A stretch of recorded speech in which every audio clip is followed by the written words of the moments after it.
channel if you haven't. See you later!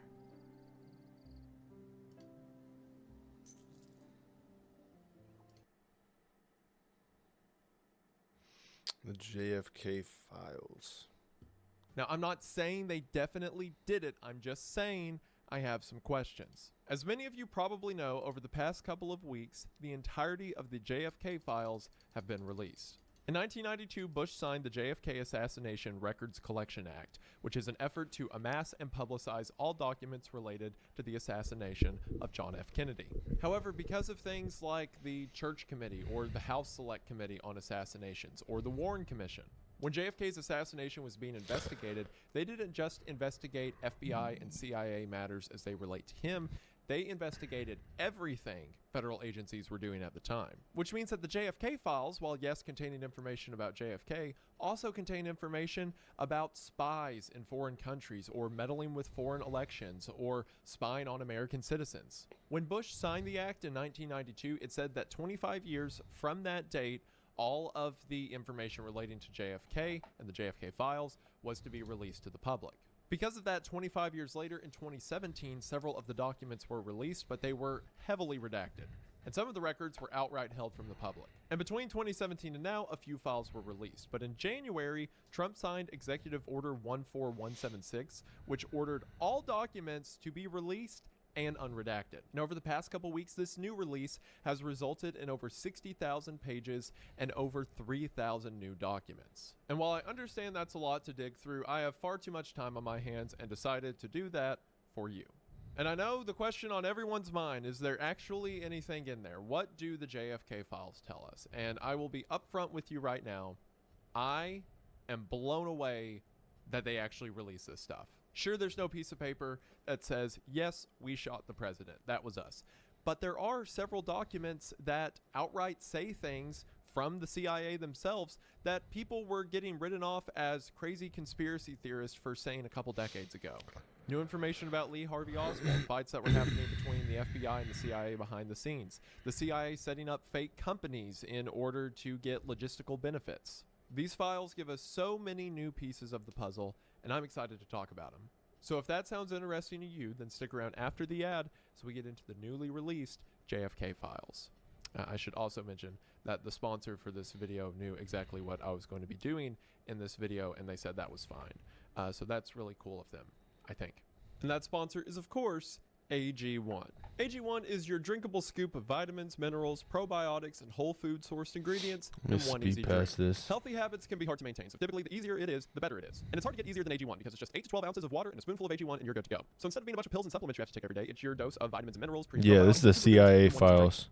Well, the JFK files. It has a naturally sweet flavor that's enjoyable along with your morning coffee. It is incredible what giving your body the things that your body needs does for your overall mood. A lot of you have probably noticed that I've lost weight over the last several months, and AG1 has certainly been a part of that. Now, to clarify, I'm not saying that I drink. Yeah, CIA fits all right. But the natural energy and generally feeling better throughout the day made me want to do things like get up earlier to work. That guy's getting dressed for it. Not get a second helping every time I eat. From your mood to your energy to immune support to gut health, AG1 has got you covered. If you want to get in on this fantastic product and friend of the show, then there's never been a better time to get in on this offer. That's because right now, if you head to my link in the description at drinkag1.com/Winnegoon or scan the QR code, you will get $20 off your first subscription to AG1. That is right, $20 off. And in their welcome kit, you'll get things like a 30-day supply of AG1, 5 free travel packs, a shaker bottle, 2-minute ad, and a bottle of AG vitamin D3 and K2. Again, that's drinkag1.com/Winnegoon or the link in the description or the QR code to get in on this incredible offer today. Thank you all for watching the ad. Thank you to AG1 for sponsoring the channel. As always, it means the most. Check them out, the link in the description, and we are back to the video. We are going to go ahead and get into it, but as always, it reminds me of like whenever I hop into Fallout or Minecraft or anything, I would want to wear like something towards the game. Like I wear like a Fallout Pip-Boy or like a fucking helmet or something, like playing into it.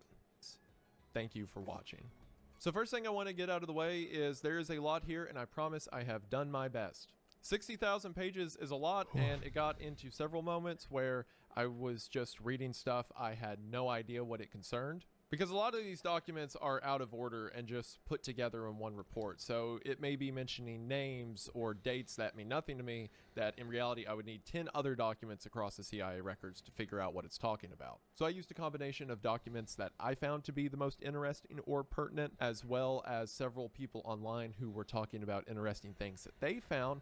and then figuring out what file they were talking about, and finding that original file, then figuring out how that connected to the whole. In other words, let this video serve as bullet points for interesting things in the files, but someone who is far more educated than I can come along and do a much better job connecting a lot of the threads, and this should really be viewed as a starting point for people who are looking to dive into this mess. And in the spirit of that, all of the records are housed at the National Archives website. So for all of the excerpts I'm reading, I'm going to display on screen the National Archives database number for that document. So if you want to read more about something or learn the context of something I'm talking about, you can just type it in and see it for yourself. So after wasting enough of your time, let's get into some of the information that I find interesting, starting with the thing everyone's wanting to know about, Oswald. So the main question surrounding Lee Harvey Oswald is, was he acting alone? Because a lot of his movements, especially right before the assassination, seem pretty suspicious. I mean, if he was a supposed madman with a rifle, what's with him traveling to Cuba and Mexico and trying to get back into Russia? And throughout the assassination investigations, the CIA denied any hard knowledge of what Oswald supposedly did in Mexico or Cuba, or what his travels were before the assassination. They had briefly mentioned that Oswald was a person of interest, but they never examined him too closely. Well, as we know now, that was a lie. In this CIA letter, we see a report on someone named Valery Kostakov, who worked at the Soviet embassy in Mexico City. Specifically, it says, in September or October of 1963, Lee Harvey Oswald approached the Soviet embassy in Mexico City in an attempt to get a visa allowing him to return to the USSR. Kostakov, as a consular officer, handled this visa request. We have no information which indicates any relationship between these individuals other than for the purpose of Oswald's making his visa request. This raises an interesting question. If the narrative around Oswald is to be believed and he was simply acting alone, why was he trying to get back into the USSR a month before he shot the president? Also, while the document says it doesn't seem that Kostakov knew Oswald outside of this event, that Kostakov was just the agent Oswald so happened to talk to, they go on later into the report to kind of dog the guy a little bit when they say, while in Mexico, he was considered by some to be the most effective and dangerous of intelligence officers in Mexico. He has been described as being without morals, education, and manners. Shortly after his arrival in Mexico in 1968, he was arrested in front of a house of prostitution after becoming involved in a fistfight with some locals. Also, to clarify the timeline in other parts of the report, it says that he arrived in Mexico in 1961, left in 1963, and then returned in 1968. So that's why it said shortly after arriving. There's also a ton of other leads concerning Oswald that were investigated and are now public. Like, for example, there's a letter from a guy named Sergei Kazornono. And in a letter that he wrote on March 15th of 1978 to the British Embassy, he says, on July 18th, 1963, I was in London, England at the airport immigration office number 175. I had no visa immigration, placed me under house arrest. Mr. Smith in police uniform, Secret Service, brought me steak dinner and police officer interrogated me. He asked me what the embassy of USSR say. What did you heard in Vienna, Austria? I said I have heard that one American defector, Mr. Lee Harvey Oswald, to Russia, and he returned to United States of America. This man, he preparing to kill to assassinate President John F. Kennedy. Now, the reason for the grammar being the way that it is because this guy's Russian, so English is a second language. And he goes on through the rest of the letter to say that he was also told that Martin Luther King Jr. would be killed, and that the person that is supposed to kill him, James Earl Ray, is in prison at that time. He also then says that he offered to take the truth drug to tell the truth, and that he was tortured with mind drugs. And all of that information could be really cool or effective if it wasn't written a decade after all those things happened. If you want to know how 60,000 pages got released, it's because the majority of them are that. A lot of this information has been redacted or kept out of the public's eye up until this point because it includes individuals who, like, no wrongdoing was found, or private information like addresses or social security numbers. Things that, by the way, are all public now. Like any one of these people, if they were still alive, you could just drive to their house. But for every bit of good data, you have to wade through tenfold of the bad, which I guess is how the real investigation probably went. What's funny is this guy got a letter back that was pretty much just like, wow, that sucks. Anyway, also a ton of the files are just things like this, effectively paperwork. Like this document is the Australian CIA messaging the American CIA to ask if America could withhold some of the information regarding Australia whenever this information goes public. There are, no joke, several files in here that are just the piece of paper that says the file is being moved somewhere else. But again, if it was related to the JFK files, it got released. Now, this document related to Oswald raises an actually interesting point. It says that in 1991, a United States professor named E.B. Smith had several conversations with a man named Nikonov. Nikonov is deputy to the KGB director. The KGB is effectively Russia's CIA.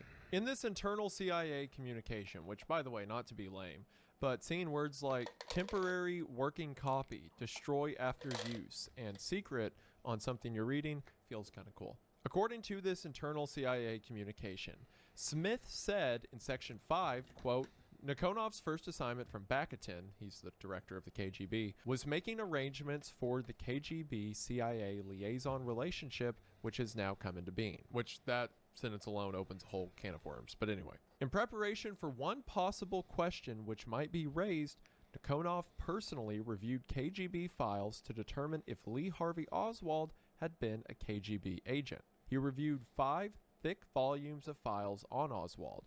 Nikonov is now confident that Oswald was at no time an agent controlled by the KGB. From the description of Oswald in the files, he doubted that anyone could control Oswald, but noted that the KGB watched him closely and constantly while he was in the USSR. He commented that Oswald had a stormy relationship with his Soviet wife, who rode him incessantly. The file also reflected that Oswald was a poor shot when he tried target firing in the USSR. Now, while E.B. Smith can be assumed to be reliable considering he is an American professor that taught for a while in Moscow and is willing to give information about Moscow to the CIA, that doesn't mean that Nikonov had to tell him the truth. But some of the little details that Nikonov mentions indicates that he probably was, that Nikonov was interested enough to see if his agency had hired or enlisted Oswald to kill the United States president. The mention that the KGB was watching Oswald while he was in the USSR also makes sense, because he was an American Marine that defected to Russia and then left Russia to come back to the United States.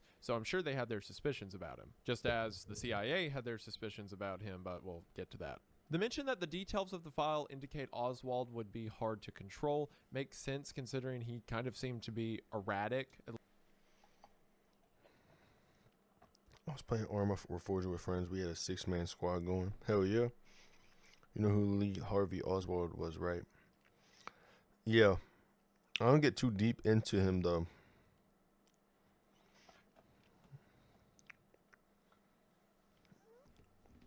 Was it the president after? Before? At least through a lot of the stories we know about him now. And of course, the mention of being a poor shot is kind of telling. Not long ago, I visited Dallas and went to the location of the shooting, and I do have to admit it's not that hard of a shot, but to hypothetically fire 3 shots that quickly at a moving target required some degree of marksmanship. Also, for the record, the last time I talked about the JFK assassination to this degree was in one of the earliest videos on the channel. I proved the JFK conspiracy with a whiteboard, and I'm glad that you guys liked that video and it grew the channel. That means a lot. But to be honest, my standards for research then are nothing compared to what they are now. I've changed a lot of my opinions regarding the case and a lot of the logistics of it. I do think now firmly that Oswald was a shooter. My question is, was he the only shooter? And if he was a trigger man, who was he pulling that trigger on the behalf of? Was it himself or something else? So I don't read this last sentence saying that Oswald was a poor shot to mean Oswald wasn't a shooter. I read that to mean either himself or someone else invested to get him better. There's other things in the files that relate to Oswald and the JFK assassination. but you're going to need more context from other things mentioned in the files for them to make sense at this point. So we'll come back to that later. For now, I want to talk about some other things that came out of these files. Because... Oh, let me turn it up real quick.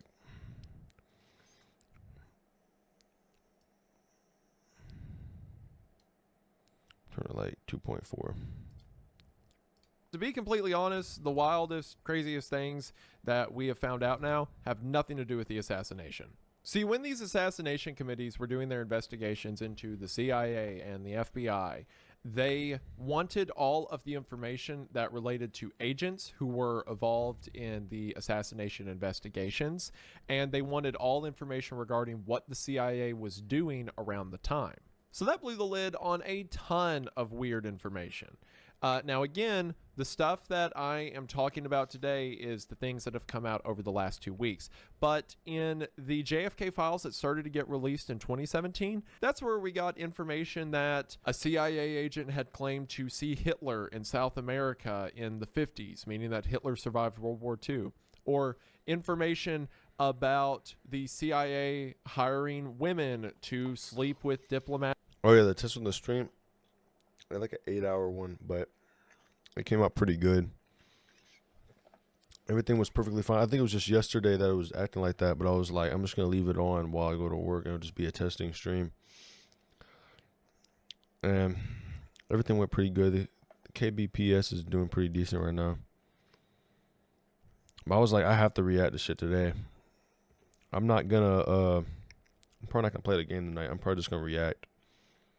I'm going to hop into it tomorrow.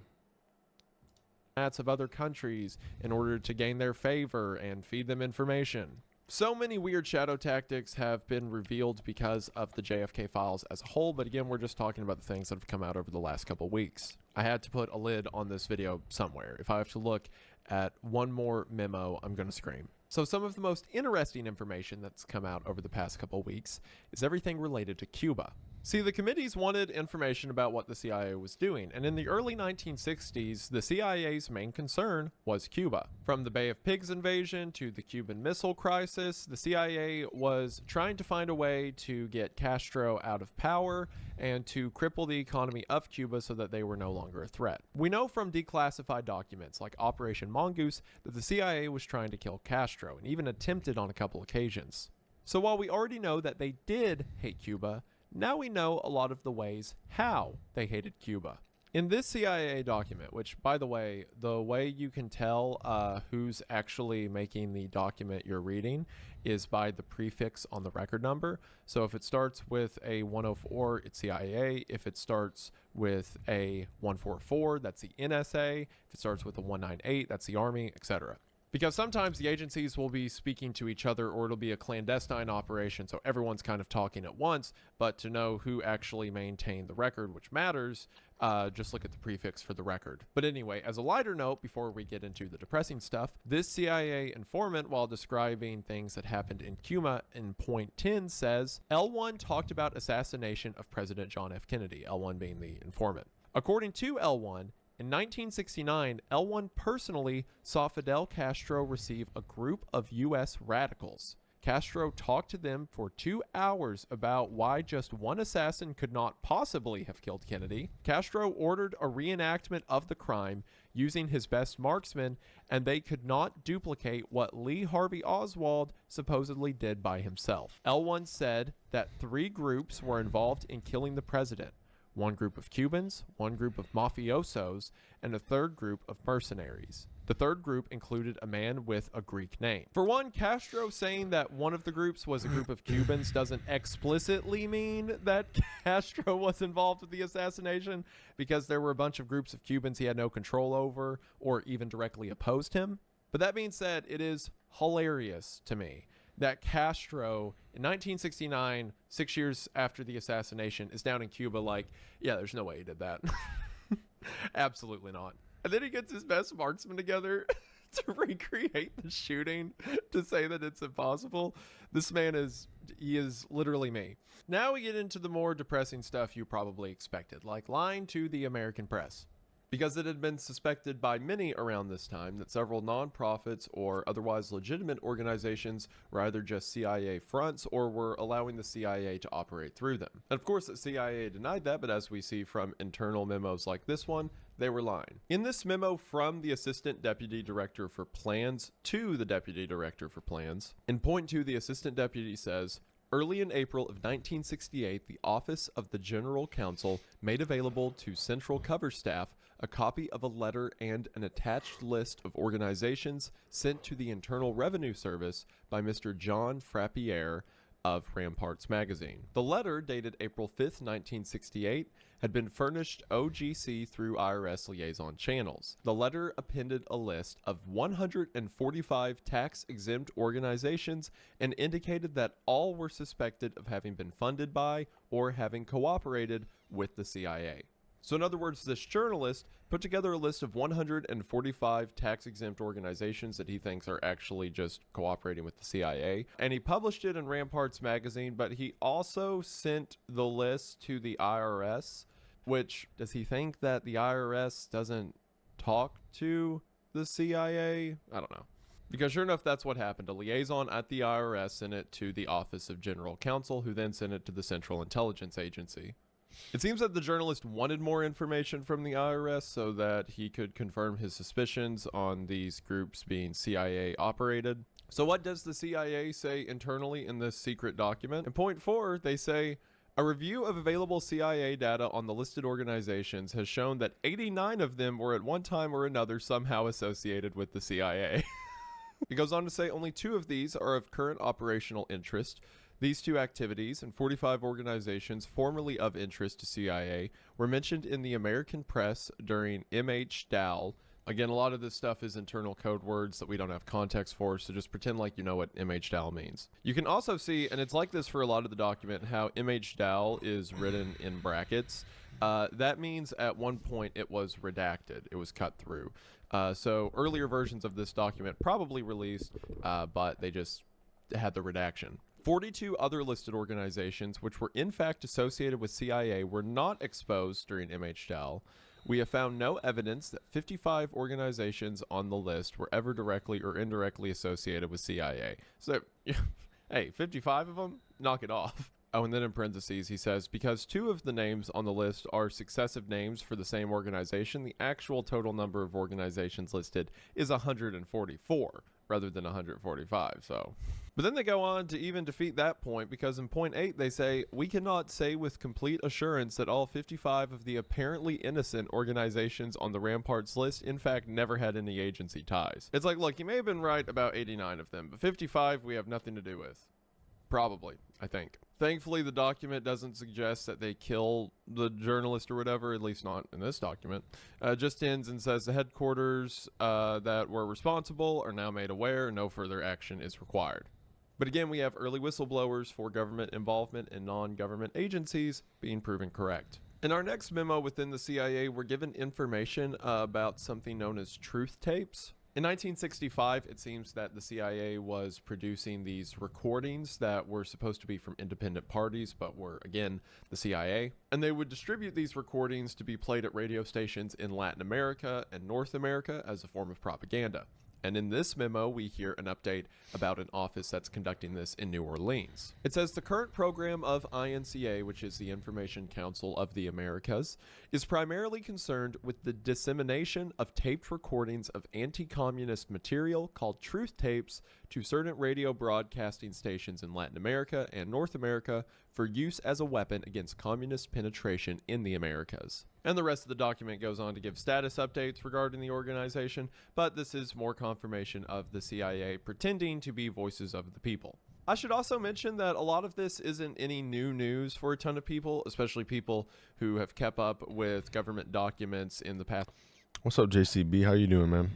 Several decades. There's been several documents and reports that have come out related to truth tapes. It's not like this is any huge new news. But what is huge is that this is, for one, coming directly from the National Archives, and there are now 0 redactions to this stuff. So things like names, dates, and addresses are on full display. And again, while a lot of this has come out in previous releases of the JFK files, new information is being added. So again, we're covering everything that's new this week. All right. Here's where we get into the fun stuff. So this dispatch regards the Special Activities Report on J.M. Wave's relationship with Carbon-1. J.M. Wave was a CIA post that was just south of the University of Miami in southern Florida. J.M. Wave comes up a ton of these documents because it was one of the closest CIA locations to Cuba. So it plays a major role in things like the Bay of Pigs invasion and the Cuban Missile Crisis. And Carbon-1 is a code name for a journalist at the Miami Herald who was working with the CIA. What does the CIA say about him? Well, in the introduction to this paper, they say, the recommendation was made that J.M. Wave be given approval to contact the... Fall stuff's going pretty good. I'm just doing Game of the Year right now. I'm about to start back up on episode 15 tomorrow. But today I was like, I'm just going to react to some clips, react to different type of videos, get some clips out of this. Major South Florida news media in an attempt to work out a relationship with these news media, which would ensure that they did not turn the publicity spotlight on those QBARC activities in South Florida, which might come to their attention. QBARC is an internal reference to the CIA itself. So the CIA was communicating and making relationships with journalists so that the journalists would not talk about what the CIA was doing. Thus, when a relationship was established with Carbon-2, it was carefully cultivated in order that JM Wave might be able to use this contact at the Identity 3. Identity 3 means a newspaper publishing or like news outlet, as a means of achieving the objective of having a relationship with the Identity 3, which would simultaneously ensure the security of JM Wave's operations and give JM Wave an outlet into the press, which could be used for surfacing certain select propaganda items. So not only to keep the news from talking about them, but to get the news to talk about what we want them to talk about. If anyone ever calls me a conspiracy theorist again, I'm gonna punch him. In point 2, it says, in this review, Carbon-2 pointed out that it was the policy of the Identity 3, again a news outlet, that it would take no action which would purposefully embarrass QBARC or its South Florida operations. So that is a supposedly freely spoken American press outlet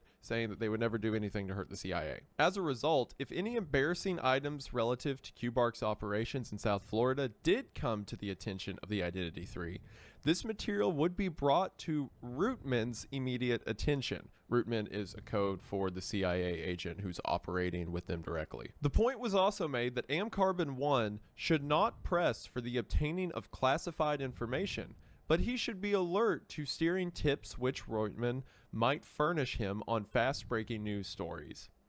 Carbon-1 indicated that he understood the frame of reference which had been outlined by Carbon-2. These are two journalists at the same place.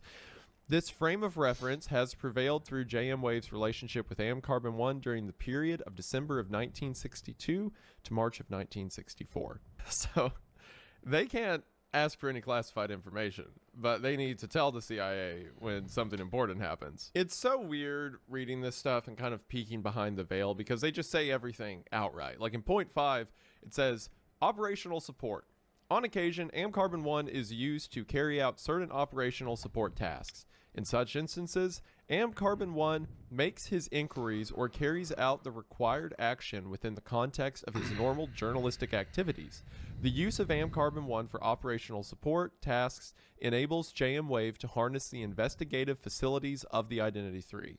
Several examples of how Carbon-1 has been used in operational support tasks are outlined below. And it goes on to list a ton of useful information that has been passed on to the CIA through this asset. And some of this you may be thinking is fine. And there are some instances. Like there's a case where Carbon-1 told the CIA that there were reports of Cubans hiding missiles in caves near U.S. soil. So some stuff like that, it's like, I get it. I understand why the press would pass that along. But in other cases, it's just to cover their own skin. Like here it says that in October of 1963, Carbon-1 informed JM Wave about the flood of telephone calls which were being received at the Identity 3 relative to so-called QBARC vessels which were located in South Florida waters. And a couple things to note. For one, the reason that you Yeah, journalists do that a lot too. They scam us a lot. It's like a lot of propaganda. That's crazy though. probably don't want to be super chummy with these guys is because, as we're going to talk about in a bit, they were not always the altruist. They weren't doing a lot of this stuff to just look good in the press and help people, especially when it comes to Cuba. There were some wild things happening. And two, and I really mean it because all the names are declassified now, do not harass, I think all these people are dead, but do not harass the memory or anyone associated with these people. While, yes, a lot of this sounds bad, and I disagree with it, you have to understand that the CIA would not approach these people in a friendly manner. While I'm sure there were some cases of willing corroboration, when an organization like that comes up to you and says you're going to help them out, you kind of have to help them out. At least if you want to maintain any public face or have your company maintain a public face. Point 7. Amcarbon-1 has been used successfully during the period covered by this report as a propaganda outlet through which items of interest to QBARC, the CIA, could be surfaced in the free world press. And then they list a bunch of cases of that happening. And what's so crazy about this, since everything is declassified now, at the end of the report, they just have a picture of the news article that just tells you it's the Miami Herald, and it gives like the author's name and everything. Like, it's so wild.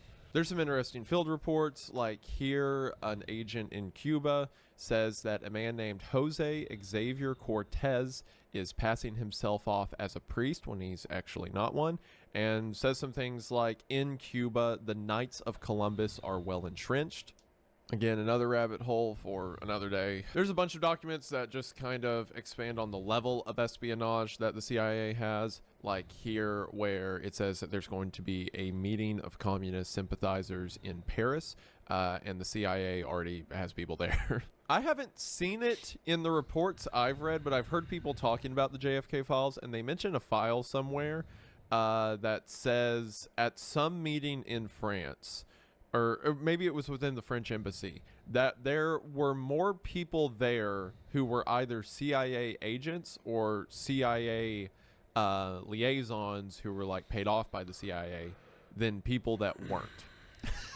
So in a French political meeting, more people in the room are with the Central Intelligence Agency than otherwise. Again, I think that came from one of the earlier dumps of information in the JFK files, but regardless is insane. There's also some documents like this one that show you the National Archives history of this stuff, where it goes from being accepted to some parts being redacted to some parts being unredacted, and eventually to the release we have now.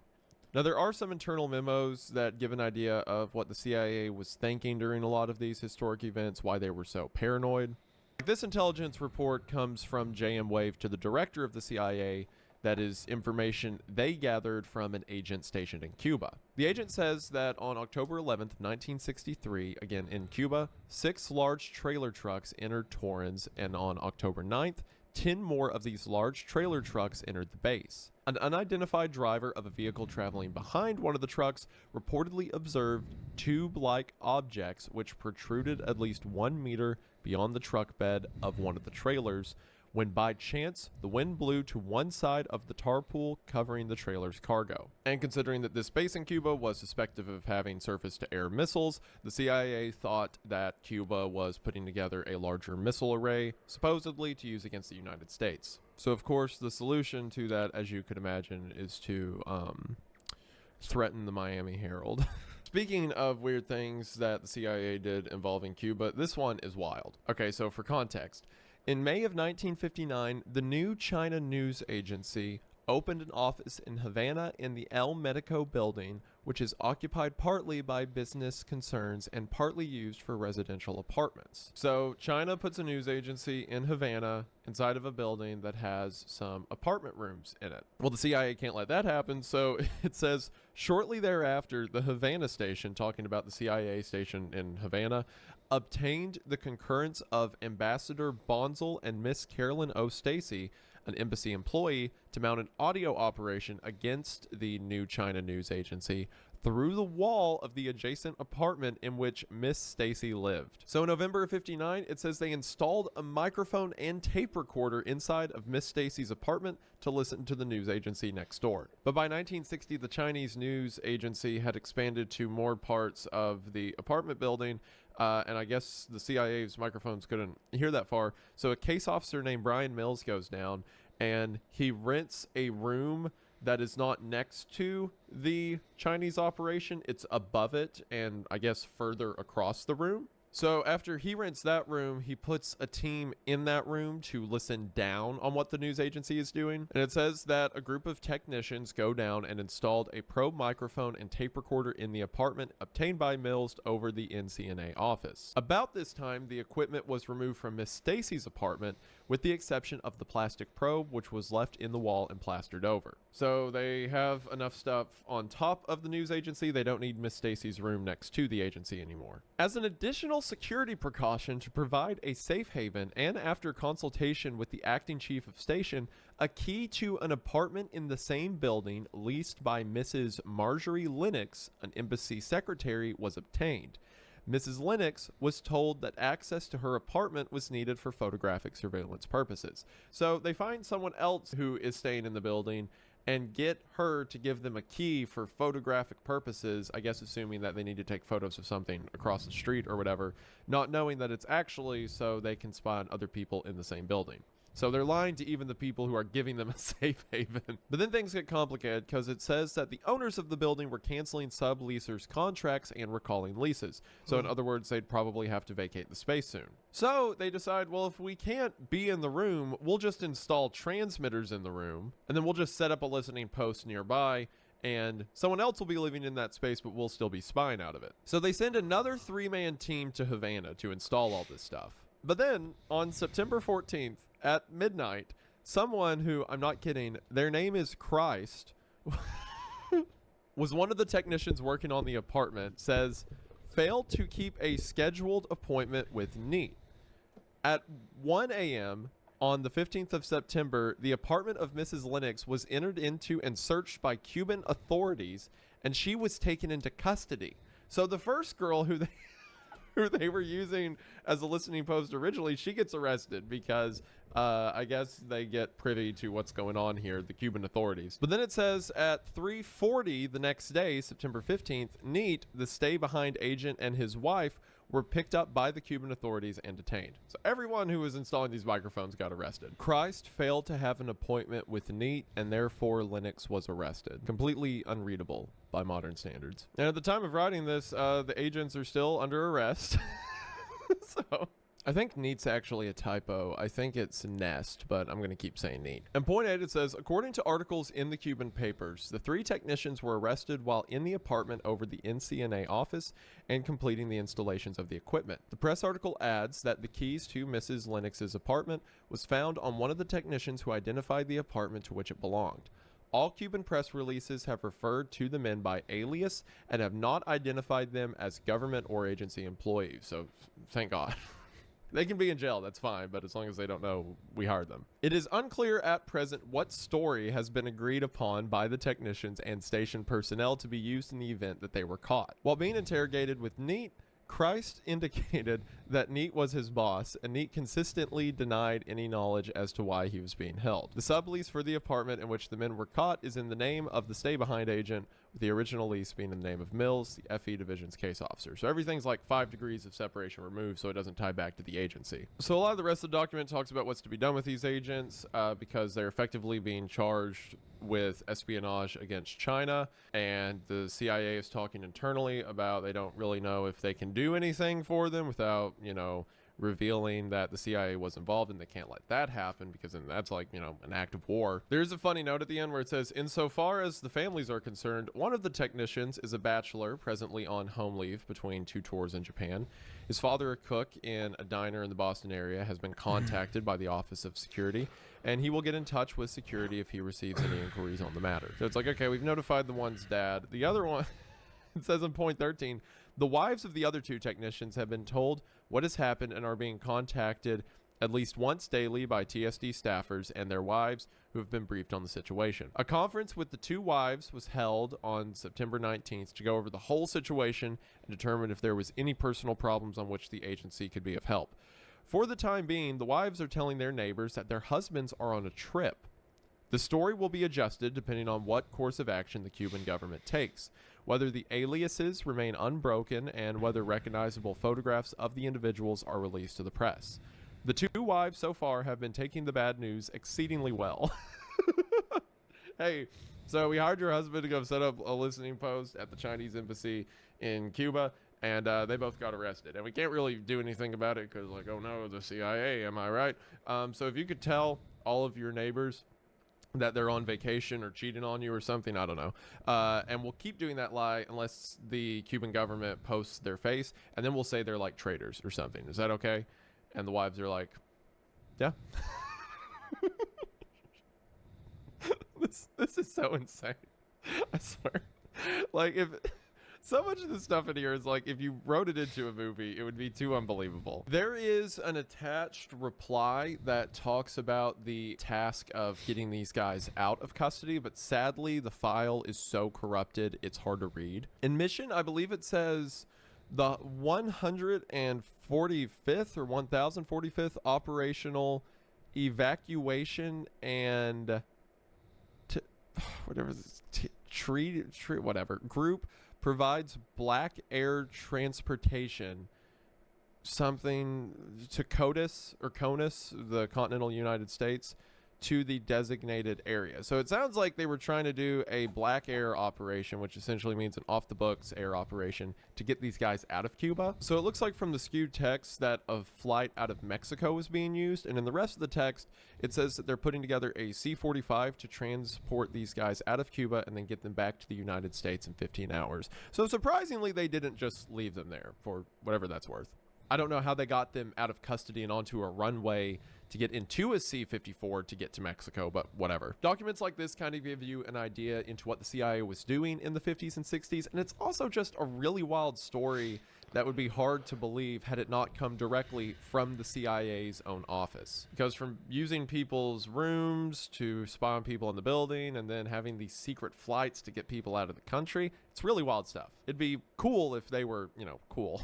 Some documents like this one just indicate that the CIA had plants near people like Che Guevara, as you could probably imagine. Similar to the thing mentioned earlier about Rampart doing a piece on companies that are actually CIA fronts or have CIA ties. This document talks about a business called Ace Marine Survey Incorporated that is actually a JM Wave cover facility. In the description for this business, it says this is a Florida corporation established by and under the control of JM Wave and certified to do business in Florida. Ace Marine Survey Incorporated was formerly known as Ace Cartography Company, a corporation which had been certified to do business in Florida on the 11th of June, 1962. This corporation was amended on November the 4th of 66 to its new name, Ace Marine Survey. Ace Marine Survey is engaged primarily in marine research, including the study of marine life and testing marine equipment. However, its general provisions permit it to perform almost any corporate function. Use. JM Wave use of the corporation is to provide cover for a maritime vessel, the MV Sonora. Corporation provides status cover and payrolling of the agents assigned to the MV Sonora and the safe area or berthing site from which the vessel operates in the performance of its ostensible business. It goes on to say that the corporation was providing status cover and payrolling for 10 Cubans as of January 31st, 1967. So we have records of a business that publicly looks like a center for marine studies, but in reality is just so the CIA can have boats near Cuban waters. And the 10 people that work there, if anyone was to investigate it, looks like they are actually payrolled by the company and everything is straightforward, when in reality, everything is CIA. There's letters like this about the CIA internally checking up on people who have some degree of influence but seem to have communist sympathies. Like, here's a letter internally about someone named Courtwood, the son of an attorney named Fosterwood, who it says appears to be actively engaged in the organization of a local chapter of the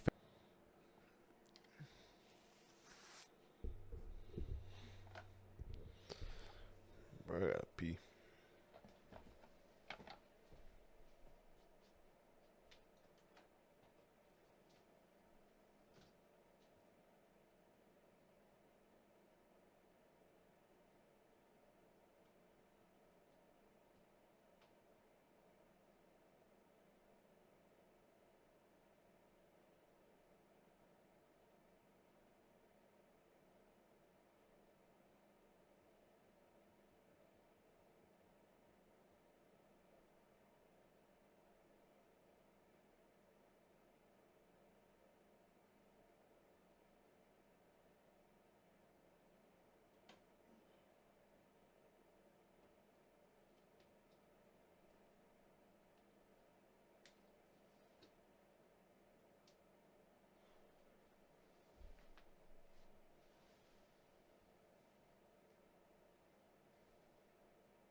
Fair Play for Cuba Committee. So again, if someone was suspected of having communist ties, the CIA was doing checkups on them. Here's a document where a CIA agent or operative was tailing someone, and the person they were tailing threw a receipt in a trash can. So the agent dug out the receipt and then made record of it. So here's an interesting file that doesn't really have to do with the CIA or like things around the assassination, but it's just a folder about someone named Abram Shays.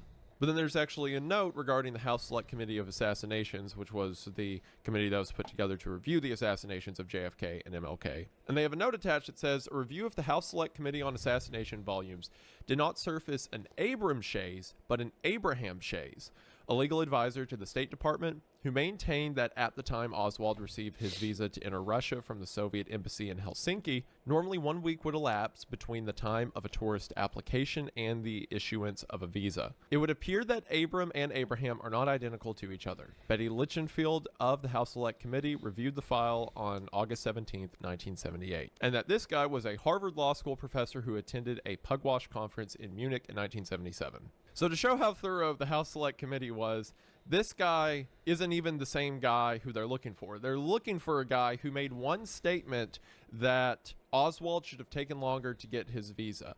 And then there's this other guy who has a similar name who they still put the whole report on and turned it over and said it's probably not relevant, but just in case. Again, it's for reasons like this that there are so many files. There's a letter here from an anti-Castro Cuban guerrilla fighter who was being held in a Cuban prison, and he wrote a letter requesting more money for guerrilla forces, indicating, that the CIA was funding guerrilla forces in Cuba, even though they historically denied that kind of thing a lot. And would you look at this, a document that details a shipment of 20 pistols, 6 submachine guns, and 1 bazooka, which is cargo that was dropped off to Cuban guerrilla fighters. And then a note at the end that says, also report 2 successful drops. Each drop consisted of 63 submachine guns. So would you look at that, money and guns going to Cuban fighters, even though publicly they were very against that sort of thing. There's one document in here somewhere. I think I lost it, but, and I'm not going through the 80,000 pages to find it again, but it was over maintenance and attaching a rear sight to an FAL rifle, which an FAL rifle is a rifle that was used by a lot of like European forces and like South American countries around this time, but the United States never adopted. So why would the United States have things related to the operation of the rifle? Probably so they could send weaponry like that to places like Cuba and it not be directly associated as a United States shipment or, something like that. What do I know? Here we get an interesting memo from within the CIA relating to someone named John Garrett Underhill, and specifically an article from Ramparts concerning him. Ramparts was really testing the CIA's patience, it would seem, around this time. So the CIA memo quotes the Rampart article by saying, "The day after the assassination, Gary Underhill left Washington in a hurry. Late in the evening, he showed up at the home of friends in New Jersey. He was very agitated. A small clique within the CIA was responsible for the assassination," he confided, "and he was afraid for his life and probably would have to leave the country." Less than 6 months later, Underhill was found shot to death in his Washington apartment. The coroner ruled it suicide. A researcher and writer on military affairs, he was on a first-name basis with many of the top brass in the Pentagon. He was also on intimate terms with a number of high-ranking CIA officials. He was one of the agency's unpeople who performed special assignments. At one time, he had been a friend of Samuel Cummings of... Nah, I haven't watched that. I might have to cut this one a little bit short.